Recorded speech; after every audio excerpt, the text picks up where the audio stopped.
Good evening. I'm Kelly Wright. Thanks for joining me as we spend this next hour together. And I do sincerely hope that you're safe and well, taking care of yourself and your family because you matter. My opening observations tonight, from empathy to intimacy. That's how the Democratic National Convention has played out thus far, with rolling out two of its most prominent women within the party. You'll recall on day one, former First Lady of the United States, Michelle Obama, gave what you could describe as a drop the mic kind of moment in giving her speech to the American people. As she talked about politics, she chiefly focused on empathy, meaning the ability to understand and share the feelings of others, and how she contrasted that word empathy between President Donald Trump and the presidential nominee, Joe Biden, and how between the two of them, which one would share and give the most sympathy. Now, on day two, the woman who is a close friend to Michelle Obama, Dr. Jill Biden, talked on the theme of intimacy, if you will, the closeness and togetherness of her love and friendship with her husband of 43 years, Joe Biden, the Democratic presidential nominee. She explained how Biden, as a husband and a father, has experienced deep grief, pain, and sorrow. And yet throughout all of that, throughout his life, he has managed to have the hope and the intestinal fortitude and the faith to reach out and help others. Now that is a powerful narrative, but is it enough to convince the American people that Joe Biden has the temperament, and is he the man who is ready for the challenge of serving as president of the United States? Well, that is something that you, the voter, will have to decide in November. And those are my opening observations. Joining me now is the president and, of course, the CEO of the National Newspapers Publishers Association and the Black Press USA, Dr. Benjamin Chavis. And last night, what do you say about last night's presentation from the DNC? How do you describe it? Well, it was a very diverse group of presentations. I thought, particularly during the roll call, you saw the diversity of 50 states and the other territories. And each state had its own, not just brand, but diversity. I think what we saw last night was not only an example of the browning of America, but the reality that America now is a multiracial, multicultural, multi-ethnic democracy, and the extent to which all people get a chance to participate in the democracy by their votes, by their voices, by their issues, is the extent to which the American democracy is strengthened rather than weakened. I think the strength of America is its future. And if you look at its past, it has had some struggles over diversity, continue to have struggles over racism, systemic racism, things that need to be that we have to overcome. But I would say that on if you look at the 2020 DNC versus the 2016 or the 2012 or the 2008, or you can go back to 1968 or the 1960s. I saw they had a little cameo from former President John Kennedy. His daughter, Caroline Kennedy, spoke. So this has been a journey, but I would say that the progress was exhibited to the extent to which we saw a more diverse lineup of speakers. We saw people going straight to the point of not only what some of the ills that need to be solved, but also the sense that if we all work together as Americans, even across party lines. I thought also last night was significant. You had a number of Republican voices joining with Democratic voices.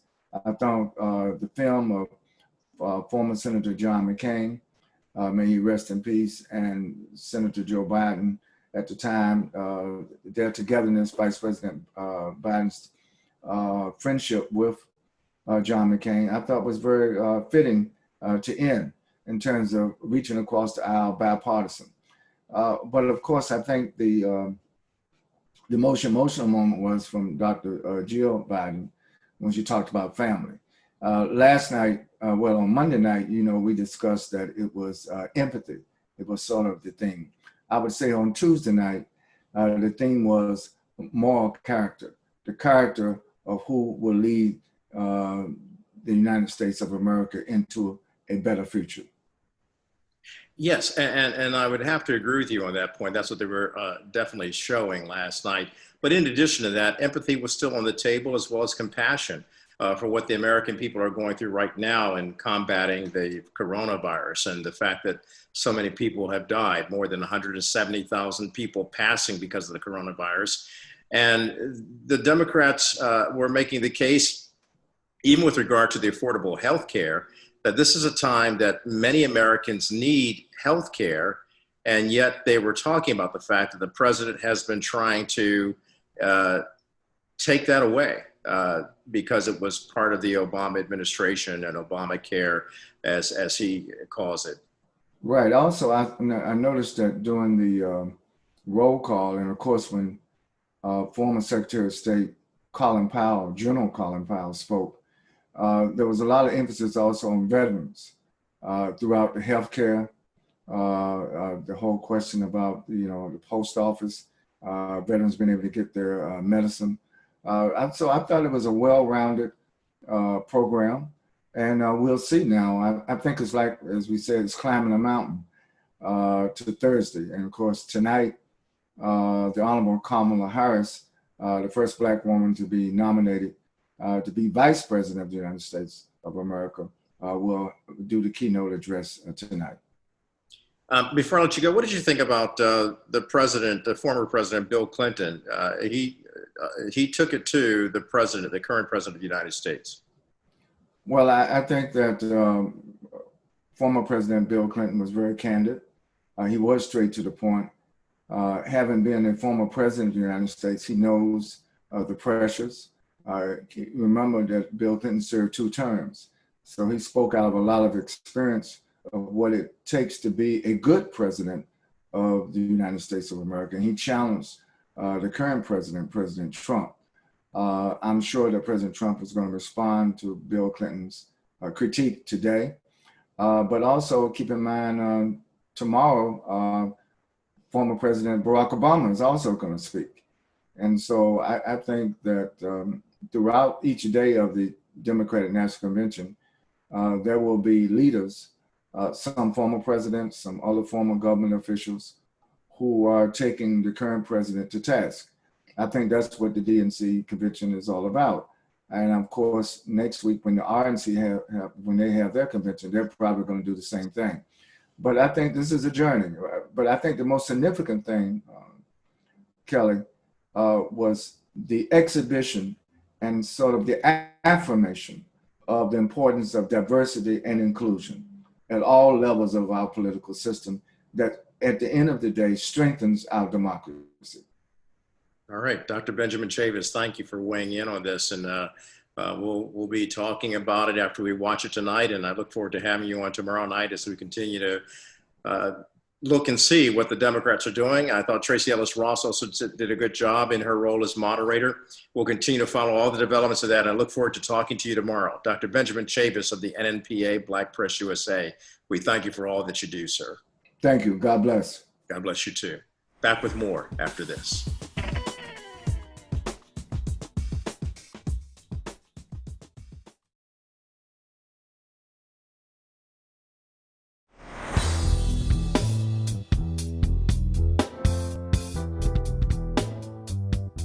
So joining me now is State Representative of South Carolina, Gilda Cobb-Hunter. She's also the president of the NBCSL, that's the National Black Caucus of State Legislators, which represents some 700 members throughout the United States of America.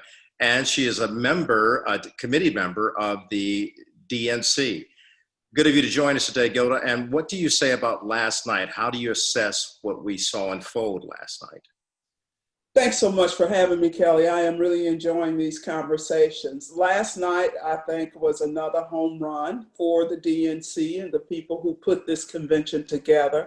I have to admit, my favorite part of last night, other than Joe Biden formally accepting the nomination, was the roll call of states. I, for one, am not interested in the DNC going back to crowded convention floors and people huddled around the microphone so they all can be on camera. What you saw last night with that roll call from the individual states, I think was so refreshing and really made the case about we truly are the United States of America. We are diverse. We make up all kinds of people. So it was really fun and entertaining, but educational at the same time. The Rhode Island one, I was like, I love calamari, and I was like, oh God, that looks so good. That looks so good. And so it was stuff like Rhode Island, and then of course some very touching moments for me with the Matthew Shepard's parents, with Mr. Khan, and those kinds of conversations. So it was really interesting to me to see how diverse we are. And I had a personal favorite, my fellow colleague in the Quad Caucus, Senator Carmelo Rio Santiago, did Puerto Rico's roll call count. So it was fun. I enjoyed last night. And then, of course, Dr. Jill Biden and her conversation. And the elevator operator, I was like, okay, I'm ready. I'm ready. She was so good in her simplicity in nominating Vice President Biden. So I thought overall it was a good evening for Democrats. As the message continues to ring out, tonight will be a particularly poignant moment, as well as we will hear from the former President of the United States, Barack Obama, and the address that he will give, as well as, of course, Senator Kamala Harris, who will officially be there to receive the nomination. What do you think about this next chapter in tonight's presentation from the DNC? I think you described it so aptly when you said next chapter, because for me, what tonight will show is the next chapter in the history of the Democratic Party here in the United States. The President Obama always hits he always hits a home run. I have to say now, he'll have to do pretty well to beat Michelle, because she just really, grand slam, home run, whatever analogy works, applies to her speech. But I am looking forward to former President Obama's conversation about the Joe Biden that he worked with for 8 years. And of course, Kamala Harris. I wore my Girl Power shirt today in honor of that. You can't really see it, but Girl Power t-shirt in honor of Senator Harris accepting the nomination tonight. I am looking forward to her speech. I think if she does half as good as she did last week when the rollout happened, I know she'll do a good job. Gilda Cobb-Hunter, thank you for joining us. Let's talk to you tomorrow as well. All righty. Stay safe. All right, you too. God bless you. Take care.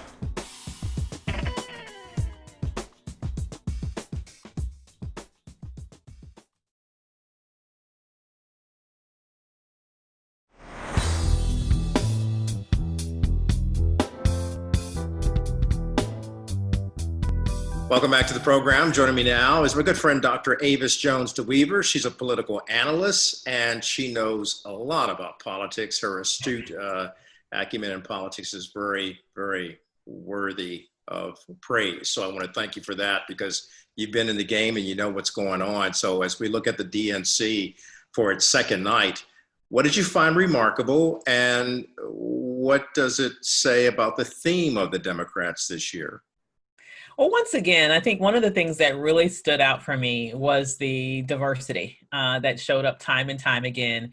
And I really loved, I think a lot of people have been talking about this, but the roll call, which is normally, it's kind of, and when it's a live convention, it's very celebratory. It's, every particular state has maybe a costume or something kind of like that lends to their heritage. But having it virtual this year, where you could actually see people in their actual environment, and you can really get a sense of the diversity, not only of the people, but also of the geography and the culture in a much more in-depth way than you can, like in a stadium, for example, or a conference. It was very beautiful to see. So to me, that was one of the most touching parts of it, just to recognize the diversity of who we are. Very good, very good. A lot of people were saying that today, that they really enjoyed the roll call. And of course, this virtual DNC. I think they will probably have to stay with this for the I foreseeable. know. They might not ever go back. They might never go back. Let me ask you to analyze in terms of the political statements made from former President Bill Clinton, taking Mhm. it directly to the sitting president of the United States, Donald Trump. What did you think about what he had to say? Yes. Well, he went directly to the just failed. I mean, there's no other way to characterize it. The failed, the inept, the inadequate, verging on criminal, and maybe even criminal, lack of response to the coronavirus crisis that we have in this nation. And he went straight there from the beginning and sort of zeroed in on that like a laser throughout his remarks. And I thought it was just very telling that, you know, under competent leadership, there would have been a war room set up in the White House to specifically focus on this issue. But instead of having that, in many ways, it seems like the way that this response has been carried out, in my words, it seems like instead we have a war on Americans, and specifically on certain Americans. I think it was also important that he reminded folk that this is a president who at first denied that we were even having a problem with this, that downplayed it, that claimed that it would just poof one day disappear. And then when it was too much of a problem to ignore, he basically had press conferences in essence every day in which he would get up there and try to, you know, pat himself and pat the administration on the back, blocking full access to the scientists who would have to sit there and wait for him to finish before they can come and provide some level of facts to the issue. And now we're to a point where he's completely sort of disengaged the use of scientists in terms of really being able to make sure that the public is aware of the crisis that we're facing directly from them. It is a very disturbing reality, and I think it was very important that President Clinton really dug down deep into that, carrying on a theme that quite frankly started with the first night as well. So I believe that this is something that we'll probably hear over and over and over again, as well we should, throughout the convention. And on that note, let's listen in to what the former President Bill Clinton had to say. With the COVID-19 outbreak on a path to killing 200,000 people and destroying millions of jobs and small businesses, how did Donald Trump respond? At first, he said the virus was under control and would soon disappear. When it didn't, he was on TV every day bragging on what a great job he was doing, while our scientists waited to give us vital information. When he didn't like the expert advice he was given, he ignored it. Only when COVID exploded in even more states did he encourage people to wear masks. By then, many more were dying. When asked about the surge in deaths, he shrugged and said, "It is what it is." But did it have to be this way? No. COVID hit us much harder than it had to. We have just 4% of the world's population, but 25% of the world's COVID cases. Our unemployment rate is more than twice as high as South Korea's, 2.5 times the United Kingdom's, more than 3 times Japan's. Donald Trump says we're leading the world. Well, we are the only major industrial economy to have its unemployment rate tripled. And so, Avis, to your point, the former President Bill Clinton was very pointed in his criticisms of President Donald Trump. And this is someone that he's known over the years, initially knowing him as a friend. And then, of course, politics being what it is, they turned into frenemies, and now they're would appear to be political enemies. But final question, Joe Biden, how does she do?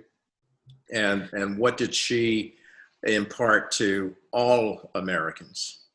You know, I really enjoyed her speech. I think in essence, the stagecraft of it was brilliant, having her in a schoolroom. Although she didn't directly allude to it, it made me think about the controversy that we're facing right now about whether or not children will have to go back to school amidst a pandemic, given that this is something that Trump is trying to force on people across the country, regardless of safety concerns. I think she, once again, did a more in-depth job of continuing to humanize Joe Biden. But I will say that that's the strength of Joe Biden, right? I think his biggest strength is that he brings to this moment someone who has empathy, to use a word that Michelle Obama focused on in her speech, versus someone who clearly does not have empathy. He brings to the fore someone who has dealt with tragedy in his past and therefore can understand what families are going through that are losing loved ones in the midst of a tragedy right now where over 170,000 families across this nation have lost a loved one. And so she helped to sort of wrap that narrative around Joe that I think would make him very relatable to people, generally speaking, but also very relatable to this moment where we exactly need those types of characteristics, human character, period, in the White House. And I think she really made that real for the population to see. Dr. Avis Jones-DeWeaver, we appreciate you being on the program, and certainly please join us again tomorrow as we talk about what happens tonight in terms of Kamala Harris coming forward, as well as the former President of the United States, Barack Obama. Should be a very exciting night, right? Absolutely. This one is going to bring the house down. Okay, and as we look forward to tonight, the House being brought down with the DNC, we leave you with just a glimpse of what Joe Biden had to say. We'll be back right after the break with much more of the Kelly Wright Show. Across this country, educators, parents, first responders, Americans of all walks of life are putting their shoulders back, fighting for each other. We haven't given up. We just need leadership worthy of our nation, worthy of you, honest leadership to bring us back together, to recover from this pandemic and prepare for whatever else is next. Leadership to reimagine what our nation will be. That's Joe. He and Kamala will work as hard as you do every day to make this nation better. And if I have the honor of serving as your First Lady, I will too.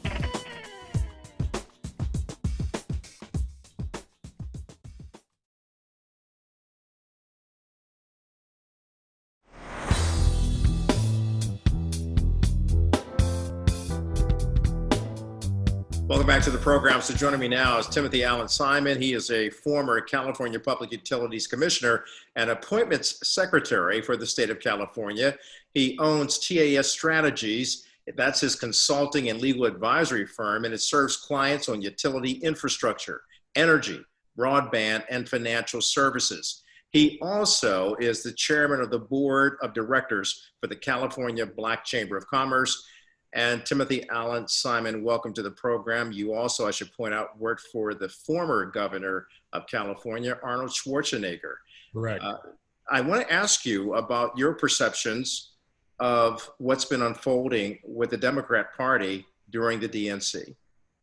Well, I think the Democratic Party and the DNC has clearly demonstrated that they are the big tent party, that they've expanded a very wide net of diversity amongst race, gender, lifestyle, and even political views. So understanding the challenges in a COVID affected, media world, I think overall they're batting pretty strong right now in terms of conveying their message very effectively and pointing out that this is a message that is open to all, including Republicans, who may be on the fence or may have already abandoned Trumpism. And I think they're doing a very effective job in that regard. And as a Republican, if you're still serving as a Republican, what do you think about the fact that they've been able to reach out to so many prominent Republicans, including former Ohio Governor John Kasich, former New Jersey Governor Christine Todd Whitman, and the list goes on. Last night, they showed John McCain and heard from his wife, his widow, Cindy McCain. Yeah, I'm no longer a Republican. I'm no longer a registered Republican. I'm what is called in California a declined state. I think they did a very effective job in showing the people who have defected from the Republican Party for one basic reason and one man, Donald Trump. So I think they've showed that many are disenchanted with the party. They believe it's gone in a direction that is not based on its core, being founded on the principles of abolition and individual freedom. And I think the party showed, and I believe Barack Obama did the same thing, quite frankly, after the 8 years of George Bush, that this is a party that has open arms for you. I think the challenge will be, and I contribute to the Lincoln Project and consider myself a member of the Lincoln Project, but when the actual policies go into play, how many Republicans can maintain that allegiance. I think they will have to express more about how they will make the economy come back. Bill Clinton once said, "It's the economy, stupid." And I think what the message is lacking right now, it's easy to say, clean energy, jobs, and infrastructure. That's very easy, but how do you actually implement it under this economy that we have now that's really challenged, along with the fact that we have restrictions now by way of a pandemic that are making the workplace and the economy something that requires extraordinary strategic ingenuity. And we're coming back with much more of our discussion on the DNC right after this.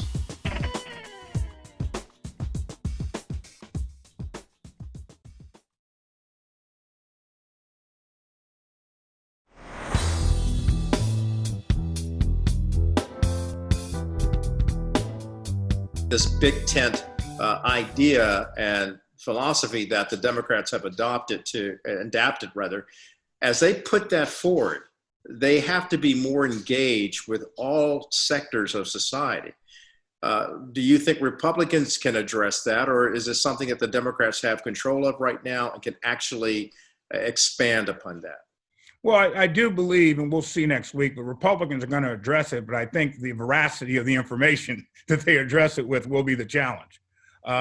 The supporters and the surrogates for President Trump, that's a Freudian slip, of President Trump.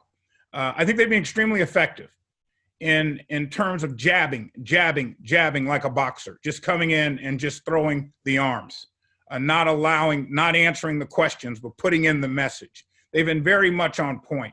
And I do think that the Democrats will need to continue to jab as well and have a counter punch to what they will anticipate that the Republicans will bring next week. It's a lot of history being made this week there at the DNC. And of course, tonight is Senator Kamala Harris giving her acceptance speech of the nomination, the first Black woman, South Asian woman, a woman of the diaspora, if you will, accepting the nomination for vice president a day after 100 years of suffrage, where women had gained the right to vote, and they excluded Black women, and yet Black women were very responsible for getting them to the table to have that 19th Amendment passed. What do you say about the context of all of this in terms of history? I think it has enormous historical impact. Being a close friend and a supporter of my senator, Kamala Harris, I do know without a doubt that she's ready for prime time. She brings a wealth of knowledge, information, experience. California is the 5th largest economy in the world. So anytime you have a statewide officer as an attorney general, as a United States senator, they are accustomed to dealing with true sovereign issues that we face in a state of this magnitude. And Senator Harris has always been a strong advocate for the underserved. She brought the concept of smart on crime into the district attorney and attorney general's office. So I believe she strikes the necessary balance that the Democrats will need in order to expand their base. And the question becomes, can the President Trump campaign as an incumbent, can he expand his base? I don't believe he can. I think his message is clearly designed for a very narrow, yet 40%, but a very narrow group of folks that are already locked in. And I think that's the advantage that the Democrats have. I think they are addressing the uncertainties that right now the Republican Party, under its current leadership, cannot. And certainly there's a lot of uncertainty out there, so the Democrats have an opportunity. Timothy Allen Simon, thank you for being on the program. I hope you would join us again tomorrow to recap what your friend, Senator Kamala Harris, will say tonight. It would be a delight to have you on to give some perspective on her and how she moves forward. Thank you, sir. Well, thank you. And thank you for the great work you're doing in informing our country and the world. Thank you very much. I do appreciate that. I do sincerely appreciate that. Thank you. Timothy Allen Simon, he'll be joining us again tomorrow. Delighted to have him on, giving such a fresh perspective on what's happening. Back with more after this.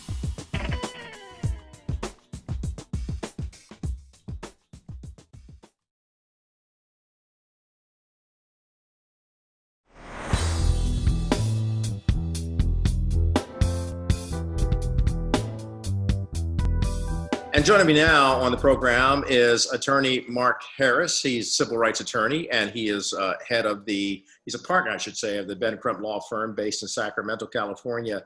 And Mark, it's good of you to join us today. And all things being California, there's the California Senator, Kamala Harris, who made history last week, and Joe Biden helped her do that by naming her and picking her as his vice presidential running mate, the first woman of color to step into that role. And tonight she plays a huge role in officially accepting the nomination in front of the Democratic National Convention. You've known her. What's your impression of her? I'm so very proud that Senator Harris has been given the opportunity to serve the entire nation. She's been serving those of us who are California residents for many, many years. Served the public first in Alameda County, where Oakland is located, as an assistant district attorney, moved across the bay to San Francisco, was the district attorney there for 2 terms. Of course, then became our state's attorney general, and then now serving as the junior senator under Dianne Feinstein as our senior senator. We're one of the few states in the country that have 2 women who are serving as senators. It's tremendous, the chance that she's been given, and she will not let us down. She is fantastic. I've heard that from many people in California, and I got to talk to another gentleman from California today about that, who also expresses a lot of confidence in the qualities and the character and the abilities of Senator Kamala Harris. And of course, she's a graduate of an HBCU, Howard University here in the DC area. Overall, and also of the University of California, I'm proud to say. Okay. As you know, I'm an alum of one of the UC campuses, the Berkeley campus. I teach at the UC Merced campus. She's a graduate of the University of California Hastings School of Law, which is in San Francisco. We're very, very proud of the fact she's an alum. All right, very good. So I'll give you some bragging rights there as well. Look, you're a political wonk when you need to be. Tell me, in terms of politics, how this all is such a large stage, if you will, when you run for president or vice president.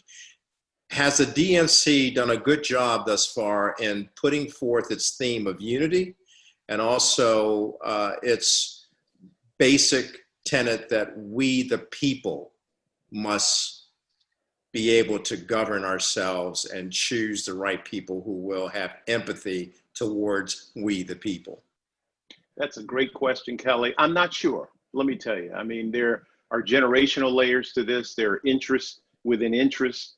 There are problems. I have 2 young sons, as you know, 29-year-old and a 32-year-old. And, you know, it's funny, the term young is being reinterpreted. I'm hearing on CNN and all through the media, this whole effort the Democrats have tried to put forward. I'm a proud, lifelong Democrat, but that the Democrats have tried to put forward in terms of featuring the voices of the young. And the young has been defined as recently as yesterday as anyone 52 years old or younger. My sons look at the television and kind of look at each other and say, are they kidding?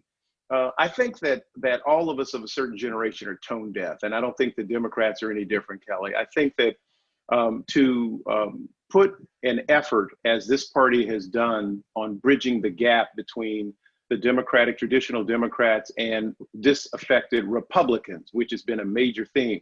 Some of the younger people have been sending in social media questions to one another saying, did I tune into the Republican National Convention by mistake?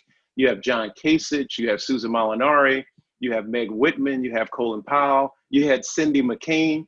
I mean, at the end of the day, that's a wonderful thing, but I think you do that after the convention. I think in your convention, you feature the broad array of what it means to be a Democrat in America right now, with true young voices in their 20s and 30s, LGBTQ representatives, Many of the Latinx community are disappointed. They have not been given the kind of profile during this convention they feel they deserve, and on and on and on. So, right now I'm giving the whole thing probably a B- or a C+.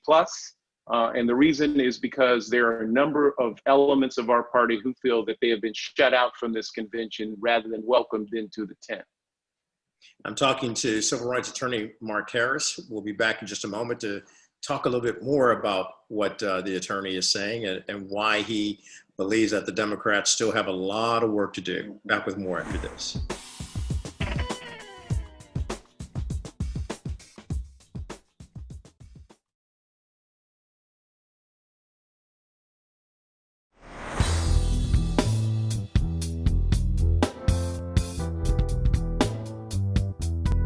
Welcome back. So I'm talking to civil rights attorney Mark Harris, and of course he is a partner of the Ben Crump law firm and works out of Sacramento, California, the capital of that great state. Mark, you were talking about the Democrats have a lot of work to do in our previous discussion, and that there perhaps have been some missteps. And so from that perspective, what needs to be done tonight when Senator Kamala Harris addresses the nation? First of all, again, I want to congratulate our Senator Kamala Harris. She's deserving of this honor. She's ready to lead from day one, both as vice president and if the need arose as president. She's intelligent, she's strong, she's dynamic, she's thoughtful. I think that the country is going to really embrace, if she's elected, Vice President Kamala Harris. I think she'll be a great benefit for our country's leadership. So congratulations again to her. But the rumblings within the party are where I have my ear, here in California and throughout. On our radio show, Kelly, if you'll pardon me a quick plug for our radio show, you've been a guest on that show, Family Matters, broadcast in Sacramento, 1 to 3 p.m. Pacific time on Mondays. We had, over the past couple of weeks, Timothy Wright, who was an aide to the late Harold Washington in Chicago. Timothy is an attorney now working in Washington, D.C. and Chicago. He goes back and forth. We had Rita Jo Lewis, who worked for Vice President Gore during the Clinton administration. She was a colleague of mine, and then she worked under Secretary Clinton in the Obama administration. We had David Brand, who is an activist in Atlanta. We had attorney Anthony Rico out of, he says, Harlem, New York, not just New York City, but Harlem, New York. All of these voices on our show were talking about some of these issues that you're addressing right now. One of the challenges when you attempt to be a bridge, I'll never forget this line I was taught as a young political activist in California many, many years ago. There was a late member of the Alameda County Board of Supervisors, John George, I'll never forget, who told me, you know, in your attempts to be a bridge, young man, you better make sure you don't get trampled over. And I thought, boy, that's pretty profound. And for all these years since then, I've been very mindful of that advice. And I think the Democratic Party needs to be mindful. In your efforts to please everybody, sometimes you wind up pleasing no one. And you really need the young people, the progressives, the activists to show up on the polls on November 3rd, or this whole thing is not going to happen. Powerful statement that you just made there, and I'm sure a lot of Democrats are watching and perhaps scratching their head saying he might have a point there. Going one step further, before I let you go, you used to work with President Clinton. I've got to ask you what you think of your former boss's presentation last night and how he gave a charge for the Democrats to keep and for the American people to consider as he talked about the seated president right now, and that, of course, being Donald Trump. I don't mean to compare and contrast, but I have to. The best speech given in this convention so far was delivered by former first partner, Michelle Obama. I thought she brought the house down. She, you know, some of the memes that have been going around, Kelly, had President Obama when he had his drop the mic moment, and they had Michelle's hand catching that mic and continuing to talk. And I thought that was perfect. I thought she very clearly expressed what we feel about this presidency and about the future of the country.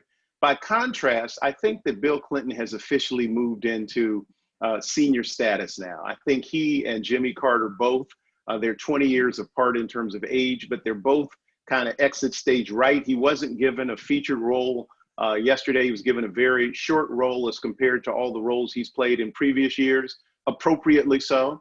I think his message was the same message that Bill Clinton has effectively delivered for many, many years. But I'm, again, hearing the younger voices within our party saying, thank you, and exit stage right, Mr. President. And I don't think there's anything wrong with that. I mean, there will be a time, if it hasn't happened already, Kelly, where someone will tap me on the shoulder and say, hey, old man, time for you to move to the side and be off camera, be off stage, and I'll be okay with that.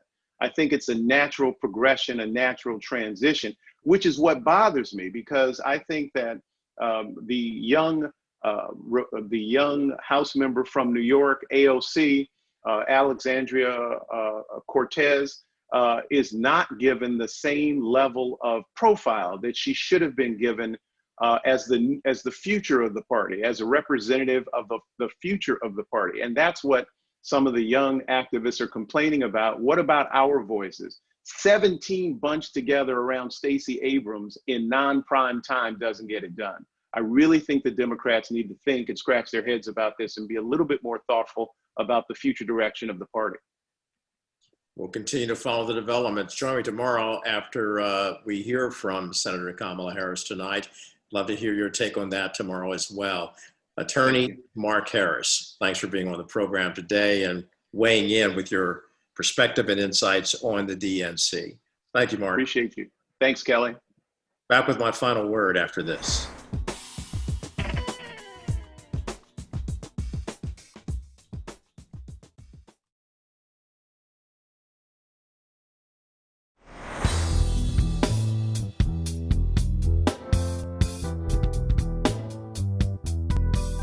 I want to thank all of the guests who appeared on tonight's program, and I especially want to thank each and every one of you for taking time out to watch.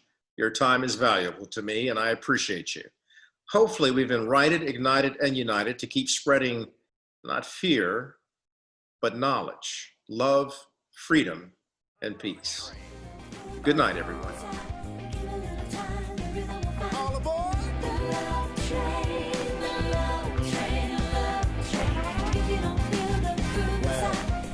Come on, all aboard. Let me break it down for you like this. The rhythm of love is easy to find if you're listening. The color of light isn't red, black, or white, but it's crimson.